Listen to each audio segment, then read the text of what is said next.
Doctor APJ Abdul Kalam Rameswaram के एक गरीब मल्लाह के बेटे थे। भारत के 11वें राष्ट्रपति पद के लिए चुने गए डॉक्टर एपीजे अब्दुल कलाम अपने जीवन में पढ़ाई को सबसे ज़्यादा महत्व देते थे। वो कहते थे, मुझे बच्चों को पढ़ाना अच्छा लगता है क्योंकि बच्चे ही देश का भविष्य हैं। एक बार एक छोटी सी बच्ची ने उनसे सवाल पूछा, सर आपके जैसा महान बनने के लिए क्या करना होगा, आप इतने महान कैसे बने?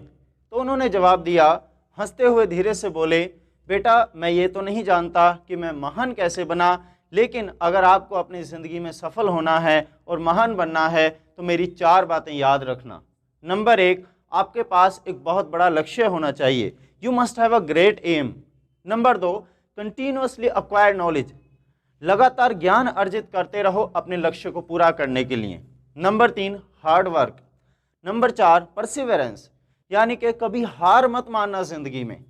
जीवन को हमेशा ऐसे जियो, जीवन खत्म होने के बाद भी लोग जिंदगी भर आपको याद रखें। डॉक्टर कलाम कहते थे, देश का सबसे अच्छा दिमाग क्लासरूम की आखिरी बेंच पर भी मिल सकता है।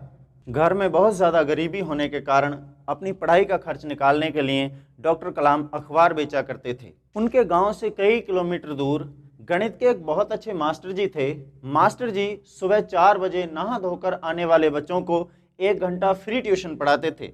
डॉक्टर कलाम सुबह 3 बजे उठकर नहा धोकर 4 बजे ट्यूशन के लिए पहुंच जाते थे, क्योंकि उन्हें फ्री में पढ़ने का मौका मिल रहा था, खर्च वो उठा नहीं सकते थे।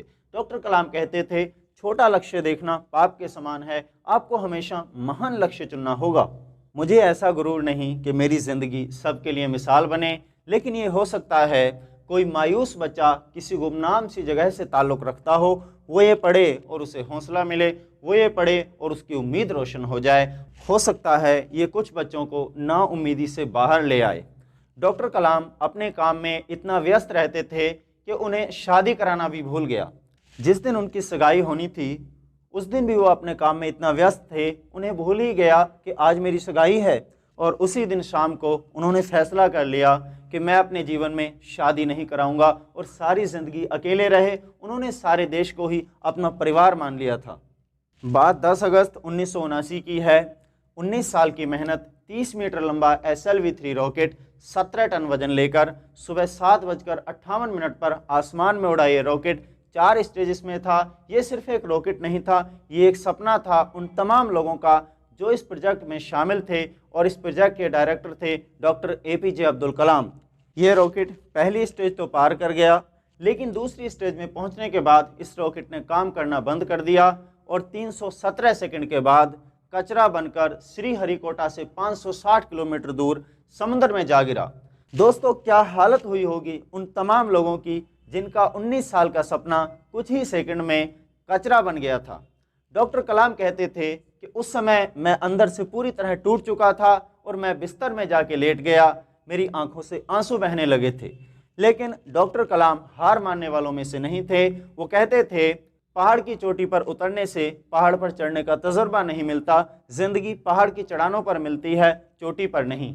और इसी तरह डॉक्टर एपीजे अब्दुल कलाम भी एक एक कदम आगे बढ़ते रहे। ठीक 1 साल बाद 18 जुलाई 1980 को सुबह 8:03 पर भारत का पहला सैटेलाइट रोहिणी अंतरिक्ष की ओर निकल पड़ा और अगले 2 मिनट में रोहिणी सैटेलाइट अंतरिक्ष में था। दोस्तों, जिस समय डॉक्टर एपीजे अब्दुल कलाम को भारत का राष्ट्रपति चुना गया तो उनके स्वागत के लिए ज़ोर शोर से तैयारियां की गईं।